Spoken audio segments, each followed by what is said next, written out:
There we go. Hey, okay, we're back. Yeah, I only have like 10 minutes left, so if you guys have any other questions, feel free to put them in this question box. I also saved the last one we just finished. So if you want to go back to it, or if you missed any part of it, I believe it's going to be there for 24 hours. Catherine Delish, welcome. Junior Vargas, welcome. Oh my god, this is amazing. Hope you guys are good. Yay. So yeah, I'm just doing this for 15 more minutes. If you guys have any other questions, please put them in this next to your comment section. You have a little question box. I'm gonna, since some people were asking about my Patreon page, if you want some details about it, watch the previous live because I spoke about what that is. But I'm gonna pin a link here so you can go to it if you want to check out the page.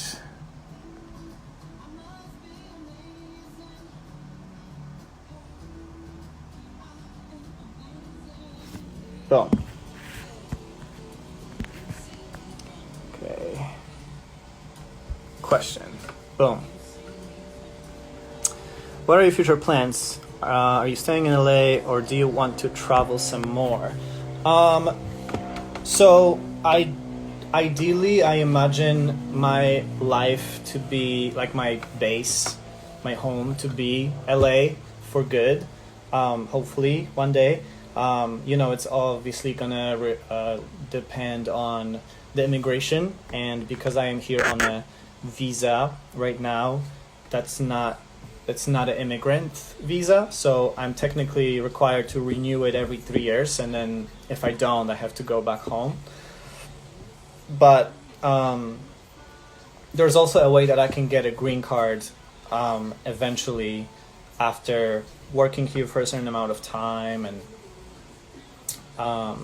if I have good results with my profession, and if I have a big recognition in USA and all that, then I can qualify to apply for a green card. So hopefully that's something that's going to happen one day. Obviously now it's all unsure with the quarantine and the immigration and all that. But my ideal is that I would live here for good.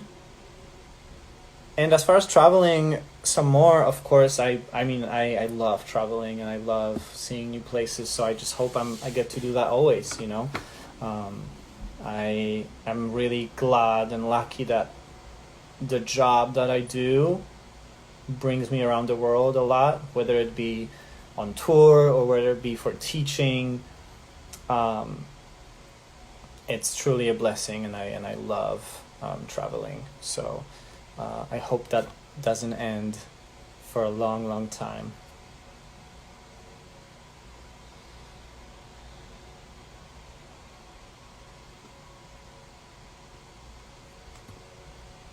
Boom. Do you have any culture shock moving to the US? Honestly, not really. Because I traveled to LA multiple times before moving, I knew what it was. I think the one thing that stood out to me when I first time came to LA in 2009 was like everything was so much bigger compared to Europe. And at this point I had been in many places in Europe before, many different countries, but in America everything just seemed bigger, like the streets, the cars, like, everything. It's like this could never fit, like this car could never fit on a street in Europe, like, you know what I'm saying? Like this parking spot would fit 3 cars in Europe, bumper to bumper, versus now it's just one big truck. So that was interesting, but it's not really a culture thing, I guess.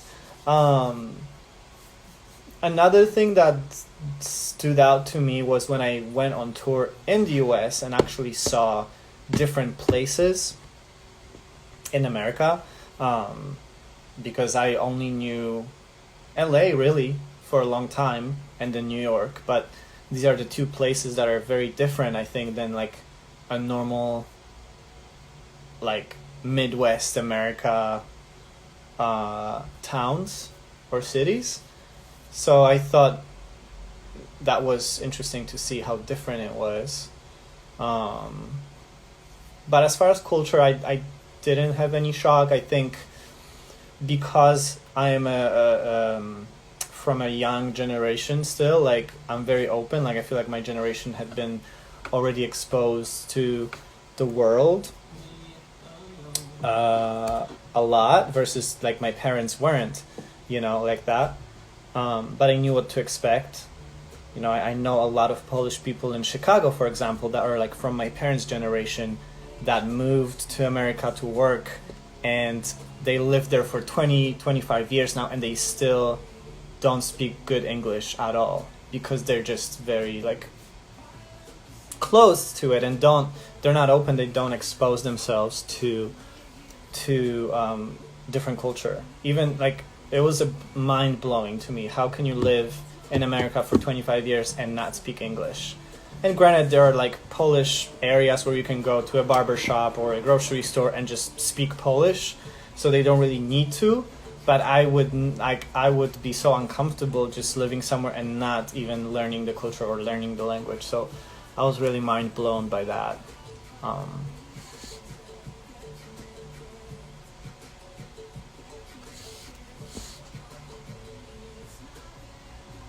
All right.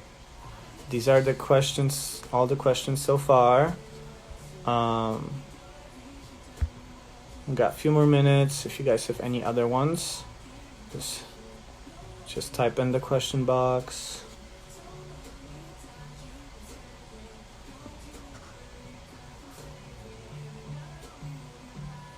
The teamwork, the team you work with seems so cool too.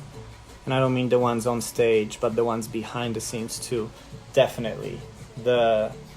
Our crew on Tour with Dita is truly amazing. They're so cool, such great people, and you guys, the amount of work that they do during the show behind the scenes is like crazy.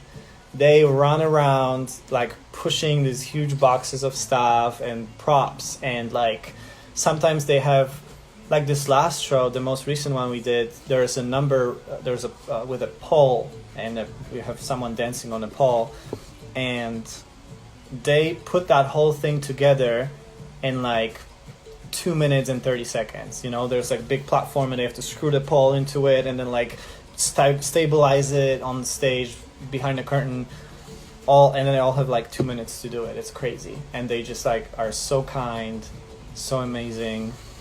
Truly great people. So I think every crew and every show deserves just as much appreciation as the artists on stage.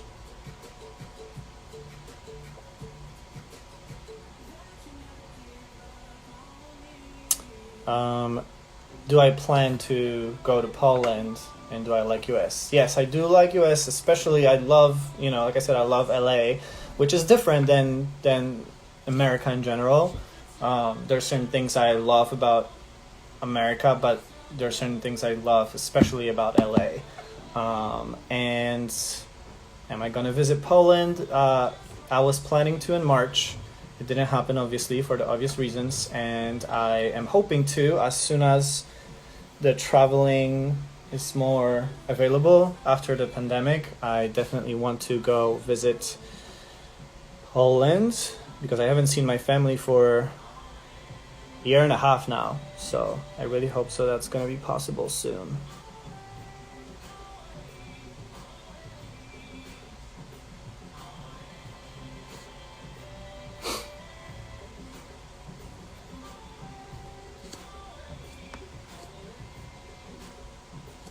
Uh-oh. What did I do? I didn't mean to do that. This is my lamp, though. Look at that. Isn't that cute? And my palm tree.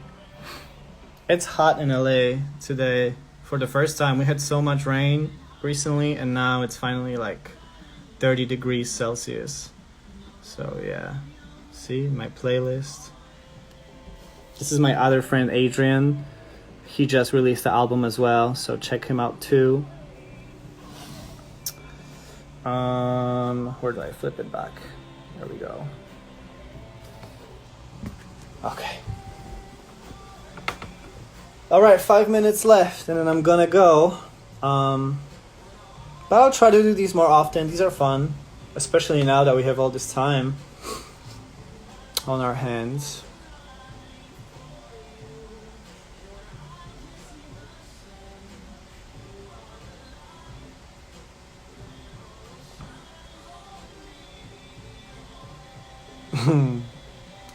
In the beginning, were you uncomfortable taking off your clothes?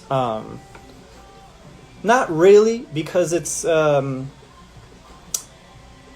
like, well, in the first show we ever did with Dita, the very first tour, there wasn't a lot of like taking off the clothes like that. It was more so just the costumes were very revealing to begin with. Like we would only have like little shorts and like a harness or something, and boots. But there was also those numbers like a full tuxedo that never comes off, and so it didn't really feel like stripping really per se. So it was, yeah, but then there was a couple numbers that we do like have these like tearaway pants and we like rip them off, but it's not really a issue, because I think, you know, if you're an entertainer and a professional performer, it's just, I think these type of things are normal to you and not really an issue. So no, it was never hard, and we don't reveal as much as like, for example, Jet Adore or like other performers that do actual burlesque. Me and Elio do more so of a background dancing for Dita, which I don't consider myself a burlesque performer at all. And I think the fact that we do take some clothes off during the show serves the purpose of what the show is, but I would never say I'm a burlesque performer, and I would never do like a solo act of my own.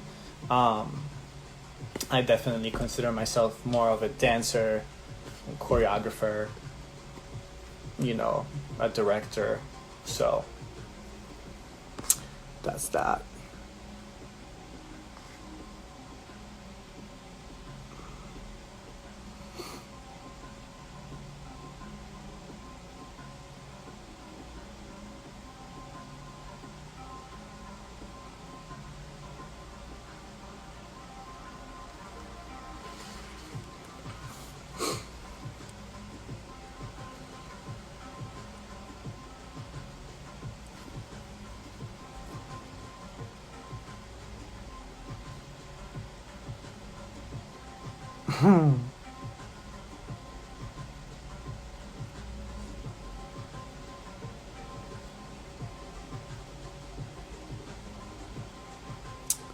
Let me see. What are the biggest differences between living in the US and Poland? Example, banking and healthcare. Was it difficult to get used to those? I mean, obviously there's no free healthcare in the US. But I do have an insurance still from Poland. That's like a travel insurance, and I just that's something that covers me in the US as well. So whenever I have an issue, I just call them in Poland to tell me what's the local doctor that they can send me to, and that way they just pay them directly. Banking is really not any different, honestly. If anything, it's easier. The one thing I would say that Poland doesn't do is checks. Like everything in the US is done with checks. So cashing a check through your mobile app or at the bank was something that was new to me. In Poland, everything is basically through just direct deposit. Like people just would pay you with a wire transfer or cash.